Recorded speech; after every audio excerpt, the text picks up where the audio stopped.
Hello, Minnesota, and welcome back. This is the Tony Hernandez Show. I'm your host, Tony Hernandez, and this is a big show that we have today. Today, Sam Wayne Pierce and I, we're going to be discussing the Minnesota governor's candidates. There was a big forum just about 2 weeks ago, so we're going to go over all those highlights and talk about the various candidates and whether or not Governor Mark Dayton is going to be defeatable this year. We'll have to see about that. Also, to remind everybody that this next coming Tuesday, February 4th, put this on your calendars, Tuesday, February 4th at 7 o'clock, it's the Minnesota statewide caucuses. As I've talked many times on the show, Minnesota is a caucus state, which means you have the ability to take part and you'll take an active role in endorsing the various candidates that are up in the 2014 elections. It's going to be a huge election year. The governor seat is up in 2014. Minnesotans will also be voting for the U.S. Senate candidate. The seat is currently held by Senator Al Franken.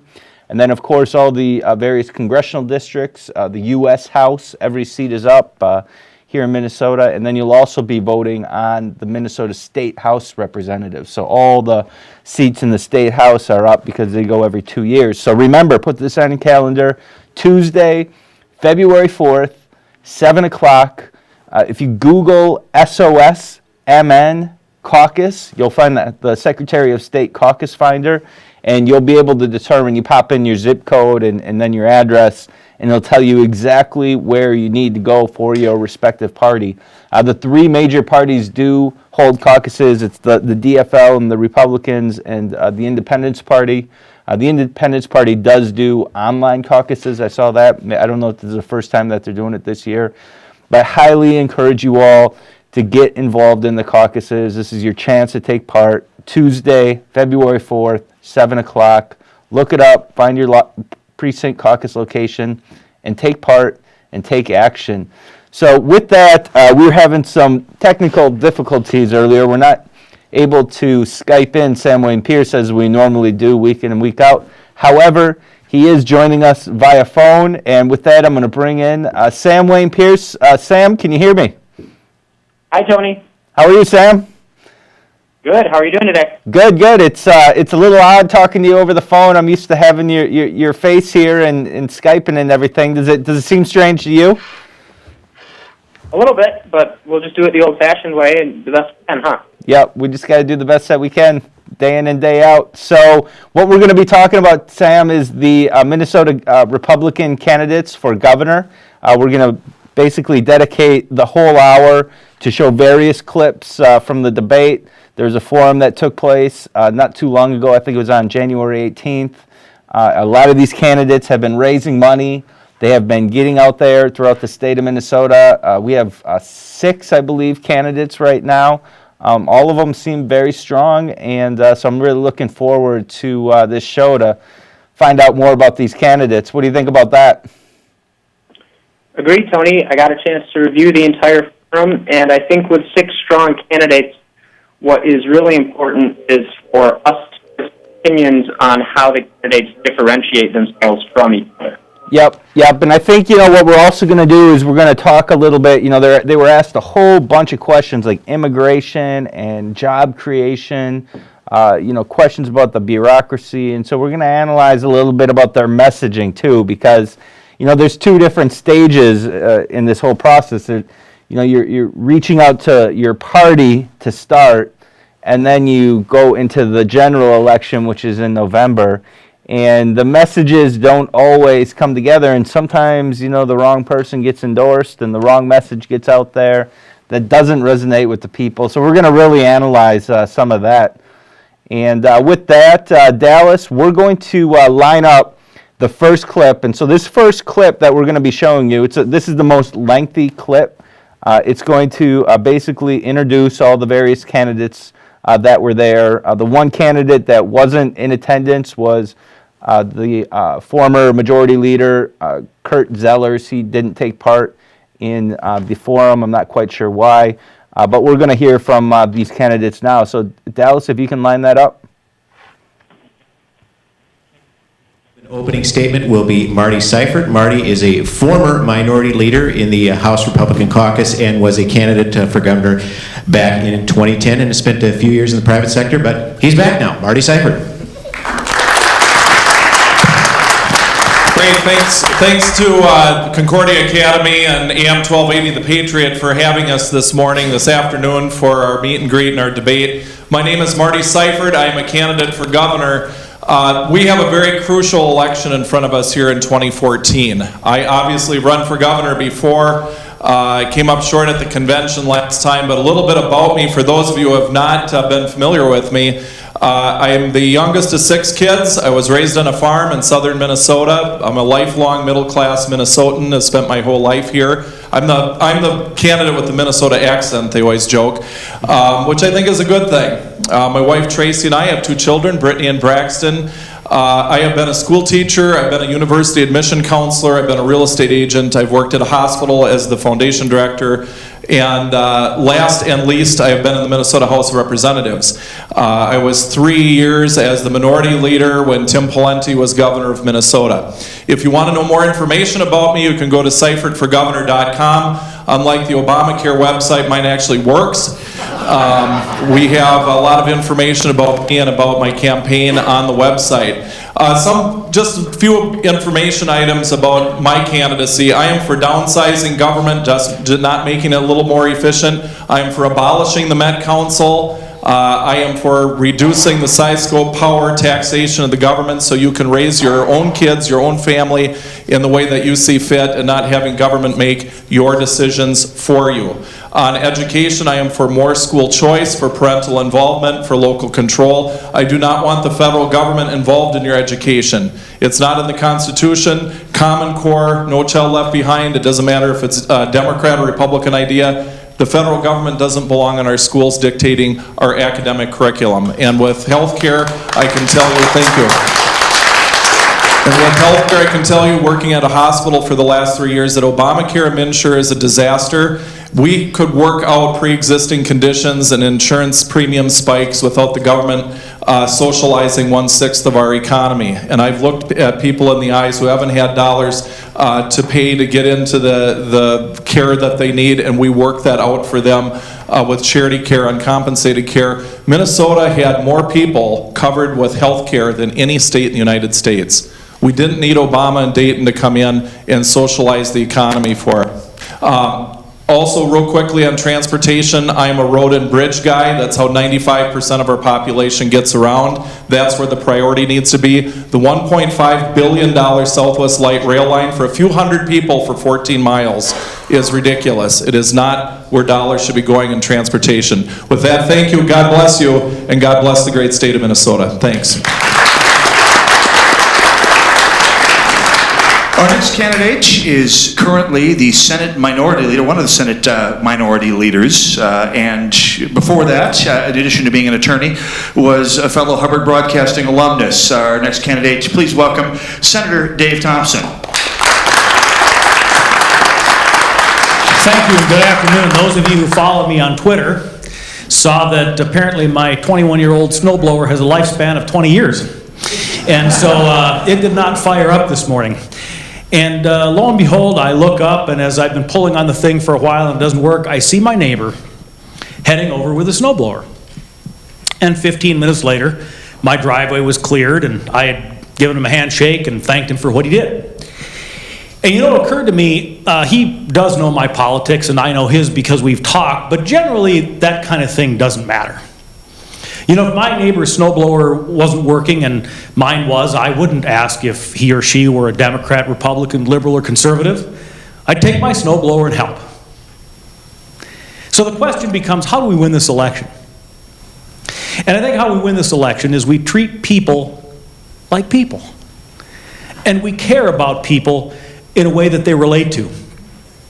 And we bring to them the kinds of things that we believe in and the ideas that we have in such a way that they understand that it will make their lives better. I certainly believe in fiscal responsibility. I've stood for it in the Senate in the 3 years I've been there. I've preached it when I was on the radio. I certainly believe in robust education choice. I'm going to advocate strongly for large tuition tax credits or vouchers. My healthcare policy is rolled out. You can see it at teamthompsonmn.com on my website. I want to rely heavily upon the free market and restoring power in the medical relationship to the relationship between the doctor and the patient, not the relationship between the government bureaucrat and the insurance company. I believe all those things. But what's important is, can I talk to people in Minnesota in a way that they understand that their beliefs are very similar to mine, if not exactly the same as mine? And I think we can do that.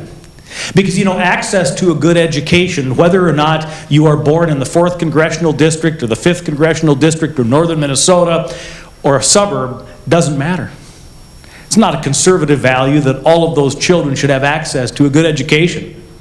It's a human value. It's a Minnesota value. And I think if we talk to people about that in a way that they see our compassion and they see our concern, they're going to vote for us. A healthy economy, so that people's children are likely to grow up, maybe go to college, maybe not, but settle here in Minnesota and want to be a part of this state. That's not a liberal or conservative value. That's a Minnesota value. All of these things are Minnesota values. So in terms of who do we think can win this thing, I think the people on this stage generally have a worldview that people will accept.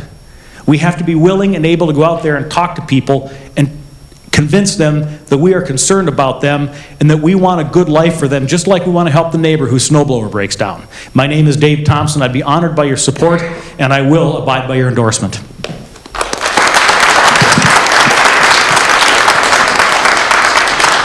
Okay, our next candidate to give his opening statement will be Scott Honor. Scott previously has not held elected office, but he has been a success in business for a number of years, and he'll share his story right now. So, Mr. Honor. Great, thanks, Brad and Mitch. People have asked me, they've said, Honor, you're a business guy. What's prepared you for politics? Well, I once had a job shoveling horse manure at 5:30 every morning. I can't think of better preparation. Shortly after I announced I was running, I got a call from Tom, one of the dads in the Cub Scout den I led, and Tom said, I want to help support your campaign. He told me that ever since he came to Minnesota from Vietnam, he's considered himself to be a Democrat. But he's facing new challenges and his views are changing. Tom owns a nail salon, and he tells me he's been losing customers because taxpayers have been leaving the state and he's been losing revenues. Every year he's facing more regulations from government and it's creating a burden on his business. And Tom's driving 45 minutes each way so his kids can go to a good public school instead of the lousy school by where he lives. I'm proud to have Tom's support. And I think it's terrific that Tom's had a chance to live the American dream as I have and as I'm sure many in the room have. But I'm concerned that that opportunity to live the American dream is slipping away. I see the challenges that Tom faces as being caused in part by having a government that in many ways is working against him instead of for him. We have career politicians who spend their time focusing on what dollars we spend instead of the results we get. They accept mediocrity instead of striving for excellence. And unfortunately, we've had Republican leaders who, despite talking a good game, have failed to pass our agenda in a way that would help all Minnesota lives. I'm running for governor to help small business owners like Tom create opportunity for themselves and for the people who work for them. I understand what it takes to create jobs. In 1999, I started a business that today is the largest property rental payments company in the country. It has over 150 employees.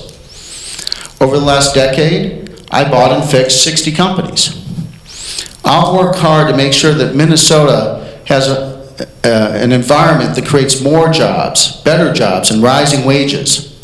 We'll do that by overhauling regulation, reforming taxes, and making Minnesota a right-to-work state. I'm running for governor to help parents like Tom. I want to see Minnesota be a state where our students have the best opportunity to pursue a career or go to college. I'll work to make sure that we have a system where dollars follow students to offer more choices to parents. Eliminate the tenure system so schools can hire the best teachers and reward them. And get waste out of administrative costs and put it into the classroom. And ultimately, I'm looking to apply my leadership skills to have our state achieve better results with fewer dollars and see Minnesota live up to her full potential.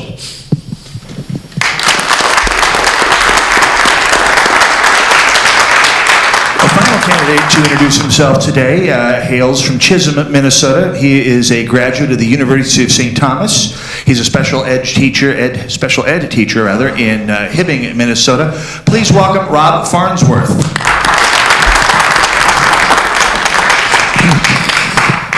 Well, thank you for having me here today. It's good to be here, and it's really good to see all of the students up in that quarter. When I was in high school, I thought I was one of the few that was interested in this sort of thing, so it's good to see that large of a group here. As you said, I'm from Hibbing, drove up from Hibbing this morning. It's good to be here. I live in Hibbing with my beautiful wife, Jamie, and our 3 children, Hannah, Isaac, and Abigail, and all 3 of them are sick today, so my wife is a saint, letting me come here today and staying home with 3 sick kids. I actually lived down here for about 4 years. I attended college at the University of St. Thomas. My first teaching job was pretty close to here at Mounds View High School. After I taught at Mounds View, I taught for the Minnesota Department of Corrections at 2 juvenile facilities for about 6 years, and now I'm teaching special education in Hibbing. I'm a bit of an unusual Republican. I'm the son of a 33-year union miner. I'm a teacher in the teachers union, and my wife is a union nurse, and I have remained a steadfast constitutional conservative. And sometimes I ask myself, what business does a teacher from Hibbing have to do running for governor? Here's the thing. As a teacher, I have seen teachers in both private, in correctional facilities, in public education, and we have teachers that are the best in the world. But our legislature is forcing our teachers to try and put square pegs into round holes. We're trying to prepare 100% of our students to go to a 4-year college and university. And that is just setting our teachers up to fail. We can prepare our students so that they can have a unique education and they will actually be ready for life. We can have our students walk out of high school with 2 years of college done and paid for at no additional cost to the taxpayer, and students would have 0 student loans. So if they went on to college, they would only have 2 years to pay for. Those students that don't want to go to a 4-year college and university, we could have them walk out of high school with a technical degree. Partner with our technical schools and our high schools so that kids can walk out and work and make money and pay taxes and have 0 student loans and not pay any interest to Wells Fargo in San Francisco. And the third group, kids that won't go to technical school, wouldn't go to a 4-year college or university, we can prepare for life with work skills and life skills. Now, I haven't been a special ed teacher at Hibbing my whole career. Like I said, I taught for the Department of Corrections, and this has given me a unique insight. One of the questions that I would like to ask you is, why would we consider allowing politicians in St. Paul to make Minnesota less safe? And as a former correctional employee, I have seen this from the inside, and my question, why would we even consider allowing somebody who has sexually harmed a child to get out of prison? Hopefully I'll get a chance to talk about this more and about other issues, but I see that my time is running out, so thank you. So that's the introduction from the Minnesota Governor's Candidates Forum that took place on January 18th. And one of the messages the media picked up from, there was an article, can't remember if it was the Star Tribune or the Pioneer Press, but they said that basically all the candidates had the same message. And you know, when I was watching that, I did notice that there's quite a few differences between the candidates, and I wanted Sam to comment on this because, well, he's not a Minnesotan, and he doesn't know a whole lot of these, so he doesn't have too much bias, I guess is what I'm trying to say, so he can give us the opinion. But before I ask this to Sam, this just came in on my Twitter account here. The numbers, the campaign finance numbers are in for the governor's candidate, so there's definitely some differences between them, and it looks like Jeff Johnson is in the strongest financial position out of any of the Republican governor candidates. So these numbers are, right now, Jeff Johnson, he has $168,000 cash on hand with no debt. Marty Seifert has $138,000 cash on hand with $20,000 of debt. Kurt Zellers has $115,000 cash on hand with no debt. Dave Thompson has $50,000 cash on hand with $28,000 in debt. Scott Honor has only $14,000 cash on hand with $103,000 of debt. And Rob Farnsworth, who's going to be on the show here on February 15th, he has $1,600 cash on hand with no debt. So it looks like Jeff Johnson is leading the pack and Marty Seifert is in second in terms of cash on hand. But Sam, if you're still with us, I wanted to know your opinion. Did any of the candidates stick out for any of their characteristics or what they said? What's your opinion on that? Hi, Tony. I want to make 2 quick points. First, I think when we started seeing the tape, I think we picked it up right as Jeff Johnson had stopped and Marty Seifert began. I would encourage you to watch. We can share the link. Ironic that he is leading back right now because I thought his statement was excellent. Made a very specific. Sam, it's kind of breaking out right now, but we're going to go into the second clip here. And Dallas, if you can line it up, this is the first question that was asked of the governor's candidates. What do you think are the 3 most important qualifications for the governor of the state of Minnesota? Is it political experience, integrity? Are they God-fearing? Do they have business experience? Is it the looks? What are the 3 most important qualifications for the governor of the state of Minnesota? We'll start with Jeff Johnson. That's a great question. I would start out with saying integrity. To me, that is the most important quality in almost any position that you hold, and you have to have that integrity, you have to have a history in that integrity, and voters and citizens have to believe that you have that integrity. Number 2, I think experience helps. I don't think it is a prerequisite, because I think having some outside real world non-political experience, as I have had, is also crucial. But I think, especially considering the fact that the DFL Senate is not up for election this year, we are guaranteed, if we have a Republican governor, to still have politically divided government. And I think you need somebody who can step in there, who has some experience and has a record of actually getting conservative things done, even when Democrats control part of the government. And then I believe that an actual record of accomplishing legislation, so that you can show that to people and show that you're actually in there to change something and make government work, is a big plus for any of us as a candidate for governor, and I do have that experience. Next up will be Scott Honor. After the applause. Well, I think it starts with leadership skills overall. I think that we have to have a governor that knows how to lead from the front and has a history of actually accomplishing things in a leadership role. And in Minnesota, I think we have to understand how to communicate with our citizens. In order to get the job done, we need to start by communicating with the state as a whole what our objectives are and how we're going to achieve them. So I think we need to have a leader that is also a good communicator and knows how to present the vision of the state in a way that Minnesotans will understand and get behind. And then ultimately, I think it's having actual experience and proven experience in achieving results. It's not just enough to have the rhetoric. We have to have a leader in this state who has gotten things done. Next up, we will go to Dave Thompson. Vision, consistency, and the ability to lead. If you don't have the right vision, nothing else matters. I envision a Minnesota in which there's a healthy economy and employers want to come here and grow their businesses and create a better state where people are employed and people get a good education. Consistency, in that these are the things that you've stood for and stood behind and been willing to stand for in the face of adversity all of your life. Those are the kinds of things that I have stood for and I have been willing to do. Finally, and this is very critical, there are those in positions of leadership, and there are those who lead. And leading, I think, is comprised of 2 things. Number 1, you've got to be able to get people to buy into the vision so that we can move Minnesota forward in a unified fashion and create a better future for all of us. But you also have to understand the people that you're leading and be respectful of where they are and where they can be taken and where they cannot. Those would be the three things I consider most important. Up next, Rob Farnsworth. Do you need the question again? No, I know the question. Okay. I thought it was Marty's turn.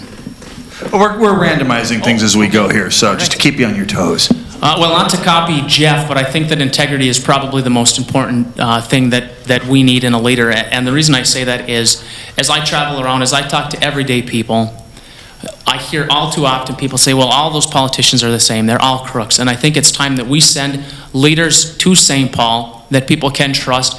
And when they leave St. Paul, people still say, yeah, that person had integrity. They were honest. They always stood by their values.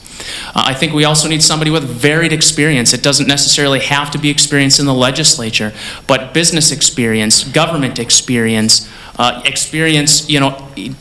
enduring poverty, I think, are certain experiences that we need for leaders to understand what people are going through. And finally, I think that the leader needs to be somebody, given that we are going to have Democrats in control of the Senate, we have to be able to work across the aisle. We have to be able to work with the other party so that we don't have government shutdowns, because those always tend to backfire on us. Finally, Marty Seifert. I think a wide variety of experience is important. I've been a lifelong middle-class Minnesotan. We have to run a candidate who understands the average middle-class Minnesota budget. The average Minnesotan in this state will see their discretionary disposable income go backwards in the next year. I understand that. We pay our own health insurance. I'm not a member of the legislature right now. I'm not independently wealthy. I know how it feels. I know how the average person feels out there. We need someone who can stand on stage with Mark Dayton and make that articulation. Honesty is obviously very important. As a member of the legislature and as a candidate for governor, I have never taken a contribution from a lobbyist ever, and never will. And I think that is a unique part of what I bring to this conversation, is that people are very cynical about politics. I got elected in a district that was carried regularly by Democrats, but I got reelected with 60 to 70% of the vote. You have to be able to communicate with people who are not just Republicans, and I've been proven to do that. So that question was about the experience of the Minnesota governor's candidates, and I just thought it was interesting. When you go down the line now, you have Marty Seifert, who has experience in government. He was a former Minnesota State House Representative for a number of years. The next candidate, State Senator Dave Thompson, he also has experience in the legislature. He's a current legislator in the state Senate. Then you have Jeff Johnson, who has experience. He was a Hennepin County Commissioner, which is in a very liberal county, but he oftentimes talks about how he is the lone conservative voice on that commission. And then we have Scott Honor, who does not have any political experience, and he actually uses this as a feather in his hat. He is a very successful businessman, and he talks about his business experience. But the question is whether or not a lack of real world or government experience, if that is a good thing or a bad thing when you're talking about a leadership position such as the Minnesota State Governor. Then we have Kurt Zellers, who is currently a member of the Minnesota State House of Representatives. He is the former majority leader, the Speaker of the House from, 2010 to 2012. He's one of the favorite candidates. He wasn't taking part in this particular forum. One of the strikes against him that I hear some people say anyways is that when he was the majority leader, his leadership led to losing the majority for the Republicans and giving it back to the DFL with certain votes, such as bringing the Minnesota Marriage Amendment, the constitutional amendment, to the ballot, and then also some issues in the ways that he purported or held for the Vikings Stadium. So that's interesting. And then the last candidate, Rob Farnsworth, does not have any government experience. His background is in education. He's a young guy, has a young family, and he talks about his perspective as being a young father and in the education system as something that would be a huge advantage for him in terms of being able to relate to the people and go out there and meet the people of Minnesota and try to earn their vote. So thought that was pretty interesting, this whole idea of experience. And then you contrast that to the state governor, Governor Mark Dayton, where he has had some experience. He, at one point, was a U.S. Senator, although Time Magazine ranked him as one of the top 5 worst U.S. senators. And Governor Dayton actually said that his tenure in the U.S. Senate was, quote, a failure, but he does have experience in government. And he also, Dallas, what was Governor Dayton? Was he an auditor before he was a U.S. Senator? He held, I think he was the auditor of the state of Minnesota too. So it's pretty interesting though when you think about these 6 candidates and how they would compare not only to each other, but you have to look at how they would compare if they were to be the endorsed candidate and go on to win the primary to go to the general election. And, you know, just a reminder that especially in this particular race, a lot of the candidates have said, some of them have said, like State Senator Dave Thompson, that he would honor the endorsement, meaning that whoever the Republican delegates endorse at the state convention, that he would basically be loyal to that and support that person.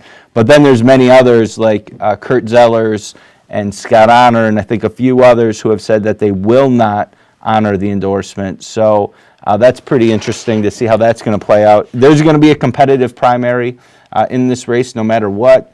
And if you remember in 2010, the DFL, they actually endorsed Margaret Anderson Keller at their state convention. So she was the DFL endorsed candidate, and basically Governor Dayton bypassed that, and he went straight to the primary.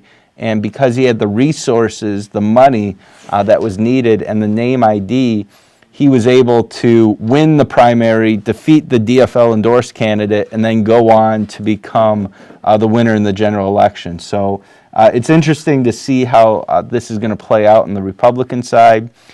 Usually, traditionally, Republicans fall in line behind the endorsed candidate, but because the party is fiscally weak right now, and because of some divisions in ideology, there are a lot of candidates that are going to continue to run no matter what. So that's something to keep in mind.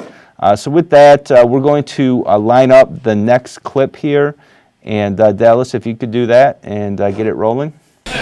You know, we need to, as a Republican Party, I think one thing that we've been lacking until recently is that we sort of have been perceived as a good old boys club.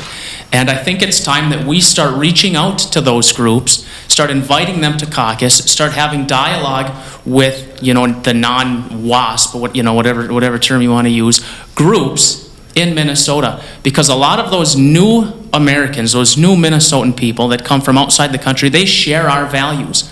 But when they get here, the first people that reach out to them, would be Democrats. And we need to get to them. We need to say, this is what we believe in. This is America, the land of opportunity. We're the Growth and Opportunity Party. We believe in opening things up so that you have opportunity to start a business, to go to college, and to live the American dream. And if we get that message to those groups, I believe we will win.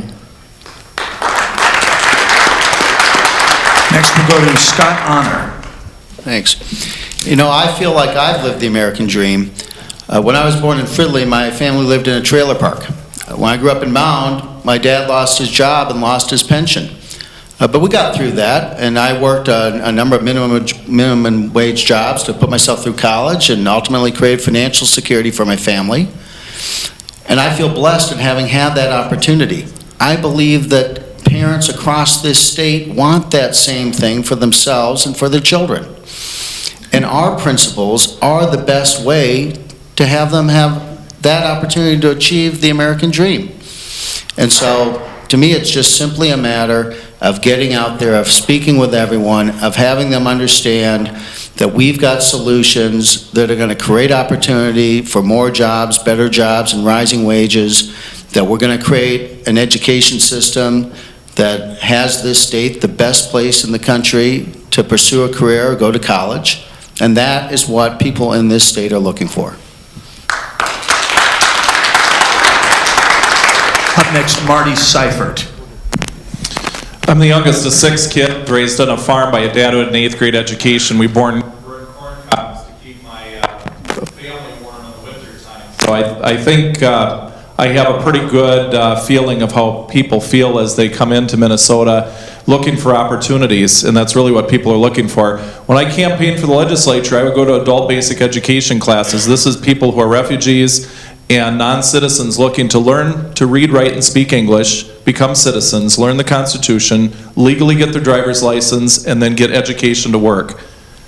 Exactly what we want as Republicans, but that's what Democrats want too, just a different way of doing it. We need to show up. When I ran for governor last time, I went to the Sabathani Community Center in South Minneapolis. And there was a lady there who had worked for 40 years, and she said, "You are the first Republican I've seen here ever since the 1970s. They have a zoo day at Sabathani. She saw more zoo animals than Republicans show up at the Sabathani Community Center.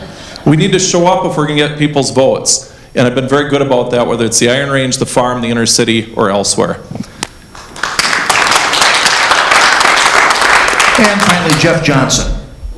The key is showing up, but it's not about showing up next summer after we have a nominee. It's about showing up now, and frankly, it's about all of us showing up a year ago and 2 years ago and 4 years ago. And it's something that I've been trying to do on the Hennepin County Board for the last 5 years, because we do have an opportunity here. A lot of the new immigrants that are coming in are entrepreneurs. They want to start a little business, and they want their kids to get a better education, and they are socially conservative. But they are told by their leadership that we all hate them, and that we don't want them to succeed. And when they get to know you, when you show up over time, not at the very end, but over time, it's harder for them to believe that you're an evil person, and their response is, "Hey, wait a second, Jeff Johnson showed up 2, 3, 4 times, and we talked to him, and we think he actually does care about us."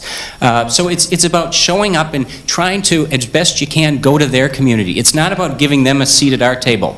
It's about trying to get a seat at their table and letting them know who you are and finding out what their needs are. And that will help more than anything else we can do.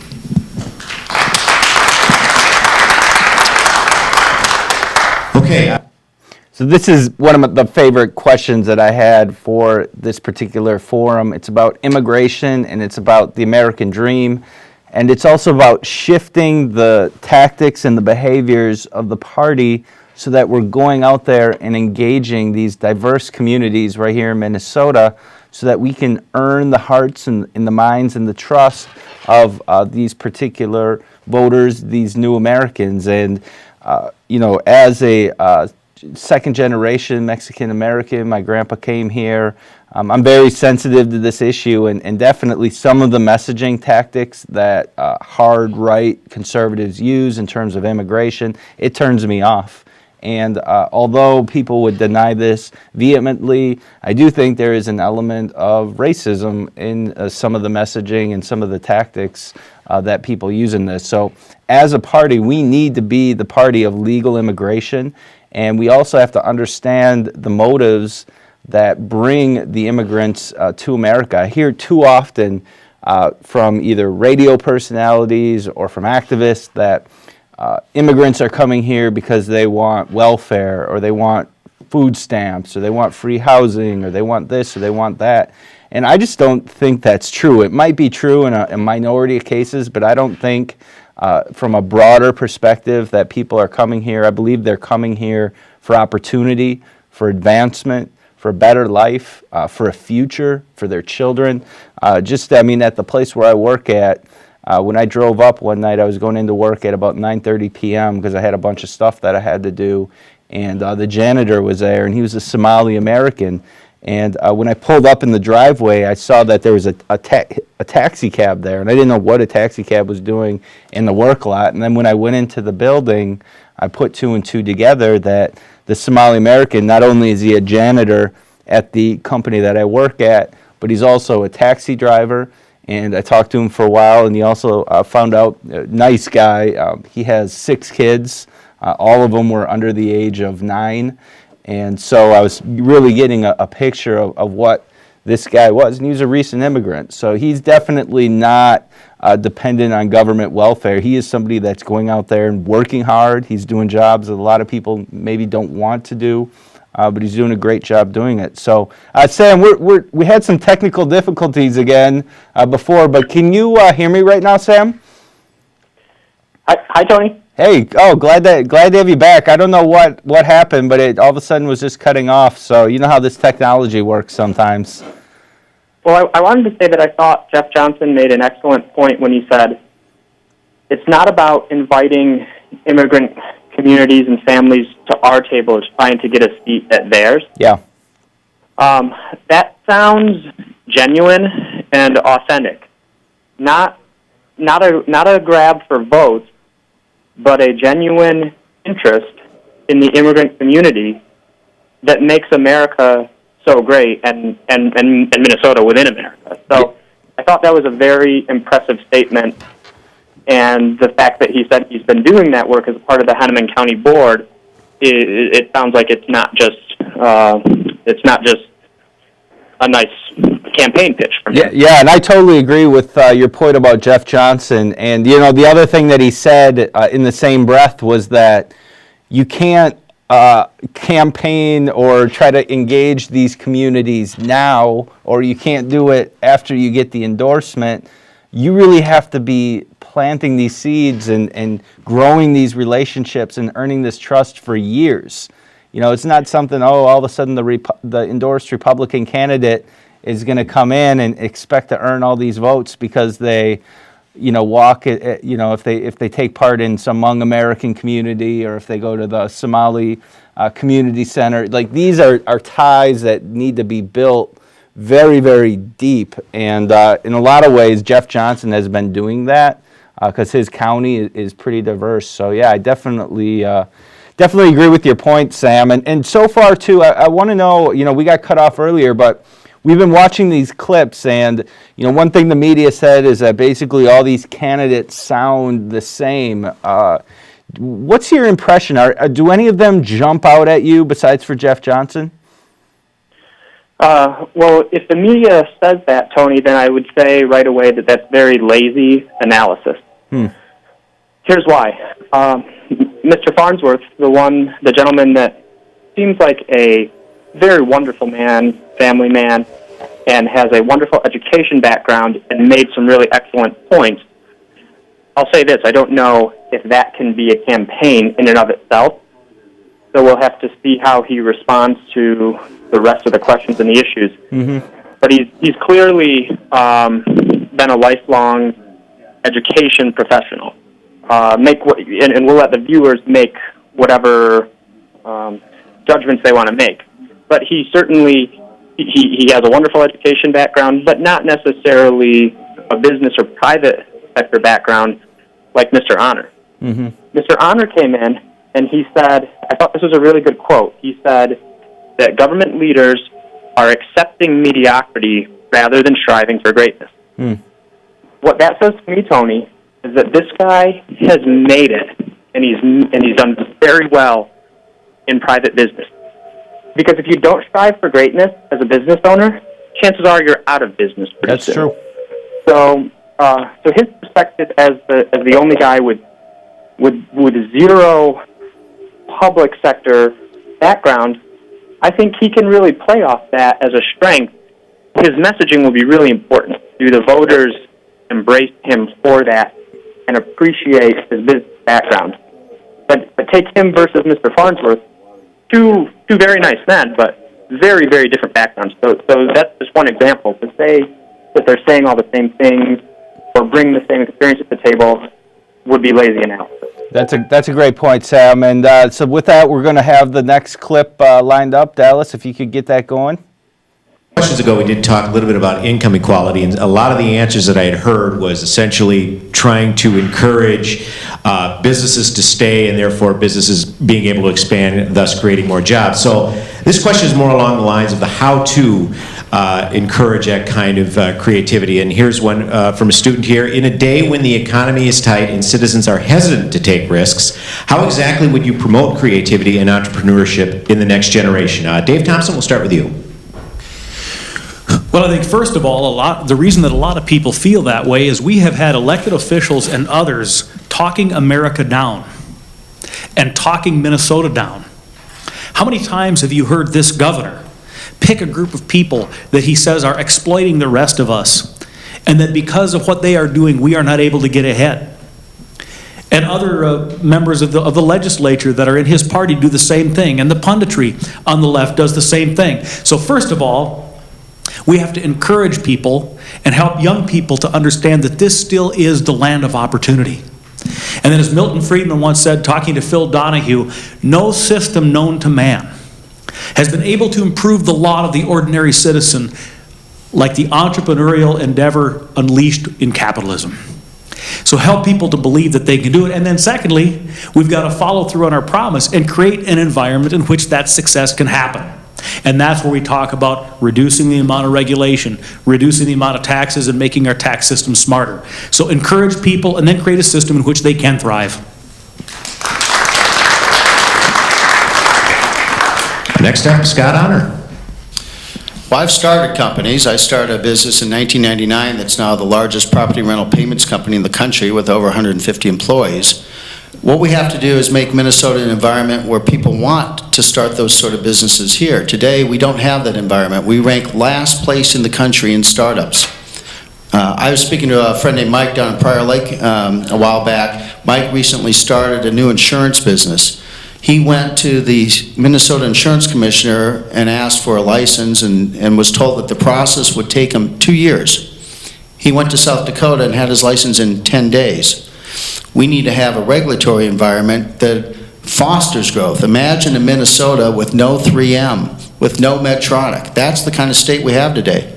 We have to have a fair tax system. We can't use taxpayer dollars to bribe companies in while chasing the companies that are here out. I'll make sure that we have a smart system that's creating the sort of growth opportunity here that all Minnesotans deserve to have.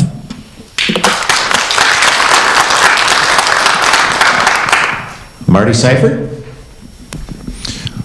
I think it's a little bit complicated, but I'll try to pound it in here. Number one is increasing people's average discretionary disposable income so they have the dollars to actually put into starting a business. That means fixing this healthcare issue, which is the cruelest tax that I've seen on people when they have 20, 30, 40% premium increases because of Barack Obama and Mark Dayton. We need to cut fees and regulation. In Minnesota right now, to open a distillery, it costs $30,000 for a license. $30,000. In Iowa, it's less than $500 for the same license. So you know where they're going to go. This is on and on with various types of businesses in Minnesota. We also need good education. If we have poor education, we can have all the disposable income and tax cuts you want. We have to have that too. Medtronic was started in a garage of a couple guys. And under the Obama-Dayton economy, we're now seeing people live in their parents' garage rather than inventing things in their parents' garage.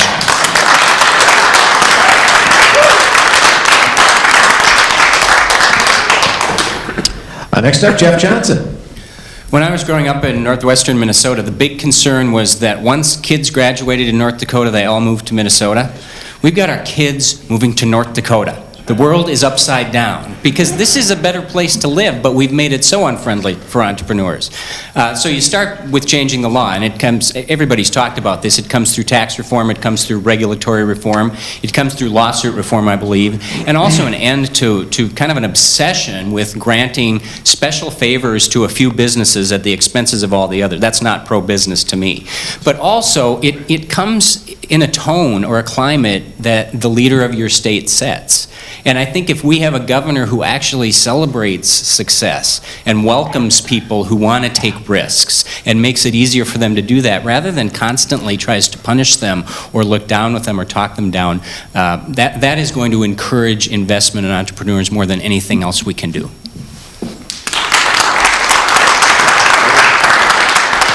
And last respondent, Rob Farnsworth. And I just want to be clear, where the question is, how do So we... that's the questions about entrepreneurialism. Sam, and I wanted to make a point here. I don't know if you know about the great and rich history of starting businesses in Minnesota, but you could talk about Target, Best Buy, Dairy Queen, Whirlpool, West Publishing, United Healthcare. You could go on and on with businesses that have started right here in Minnesota.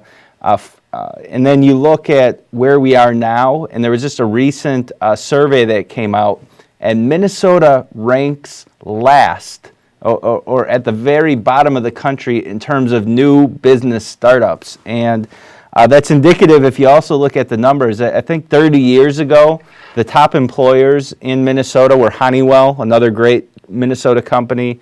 The Mayo Clinic was one of the top employers here 30 years ago. And I think it was Ford was the other top employer here in Minnesota. And then you look 30 years in the future to where we are now, and the top employers in Minnesota are the number one employer is the federal government, and the number two employer is the state of Minnesota, and the third biggest employer, I think, is still the Mayo Clinic or something. But it's just an enormous turnaround that this state has had from going from such a rich entrepreneurial history with all those great companies that I talked about to where we are now, which is, there's still jobs out there, but a lot of them are low-paying jobs or they're government jobs. They're not really jobs that fuel the passions of men and women in terms of starting up business. But what do you think about that, Sam? Do you see the same trend going on through the rest of the country?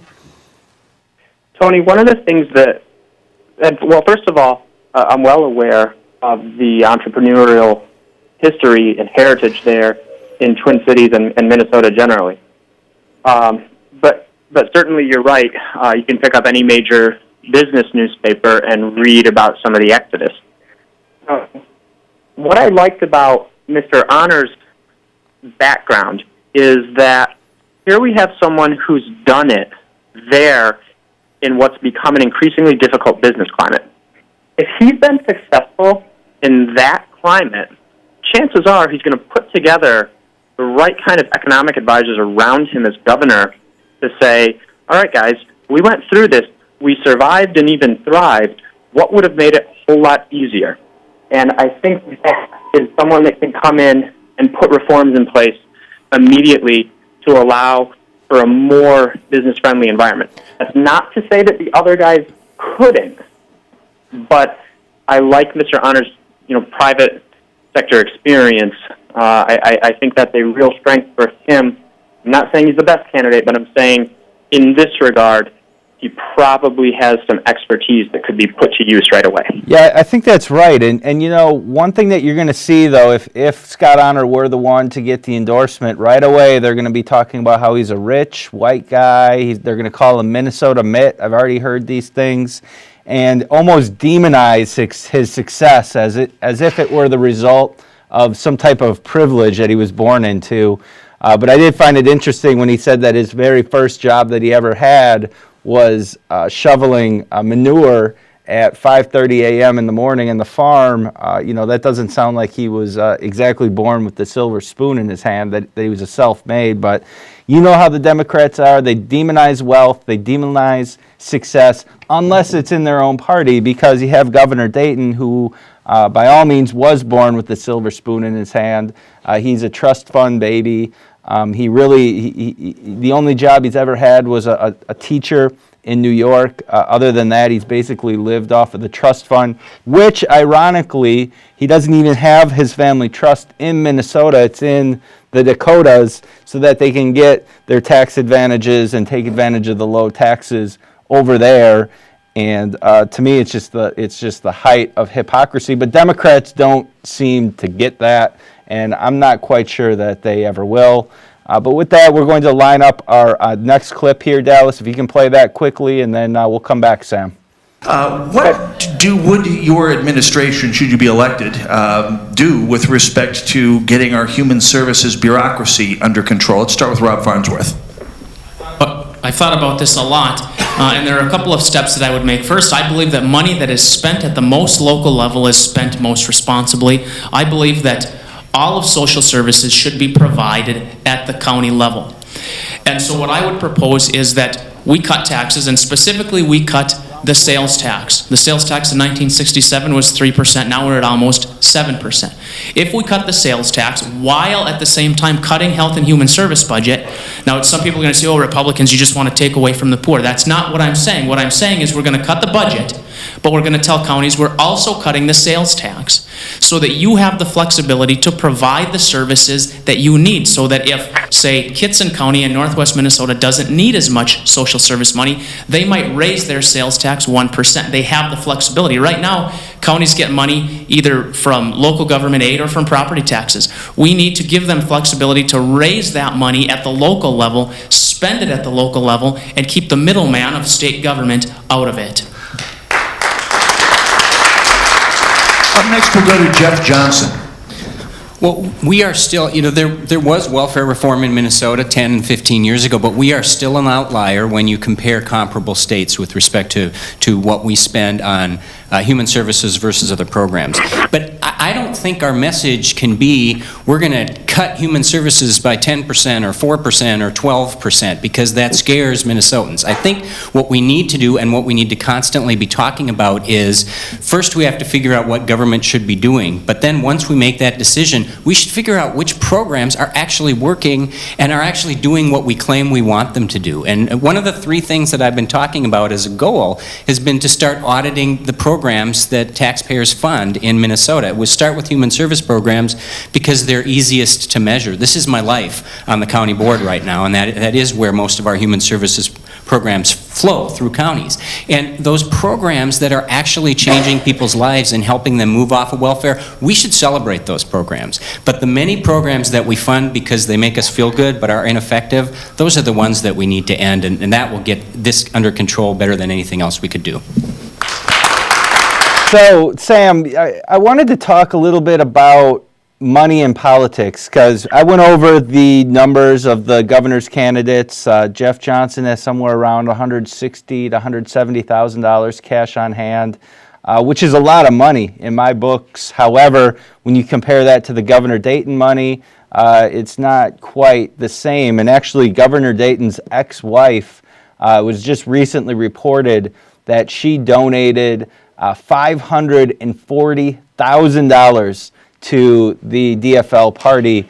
I can't believe that figure, but she recently donated $540,000 to the DFL party. This is Governor Mark Dayton's ex-wife, not even his current wife. And I just find it astonishing to think about. And if you look like a guy, our guy who's coming on the show in a couple weeks, Rob Farnsworth, he has $1,600 cash on hand, which for Minnesota governor candidates, it's far, far away from where he needs to be able to get his message out there.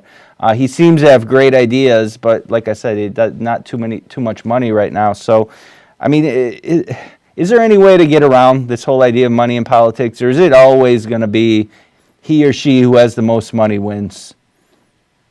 I don't know if the most money necessarily wins, but it certainly puts you at a great, great disadvantage. I think that you made an excellent point about Governor Dayton and family money, old money trust funds, money residing in North Dakota, or one of the Dakotas. The Republicans really need to get aggressive and manage their messaging, so that people realize that someone like Mr. Honor is not the Minnesota Mitt, and none of these candidates. Marty Seifert went to great lengths to stress his middle-class Minnesotan background. They need to message this more effectively, and I think that's the best way to combat the big funds from the DFL.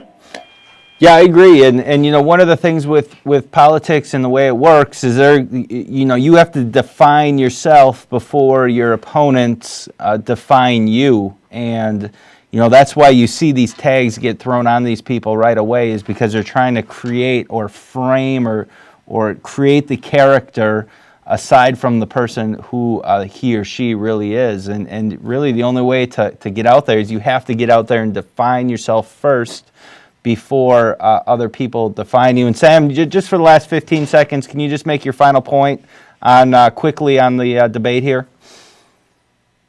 Tony, I would very quickly like Jeff Johnson a lot, like Scott Honor a lot. I don't dislike the others, but I thought Scott Honor and Jeff Johnson probably stood out a little bit more. Mm-hmm. Yeah, and I like what Marty Seifert and State Senator Dave Thompson have to say, too. That's the end of our show here, but don't forget to caucus on Tuesday, February 4th. Thank you to SCC Television Studios and SPNN for the replay. May God bless you, May God bless America, and vaya con Dios.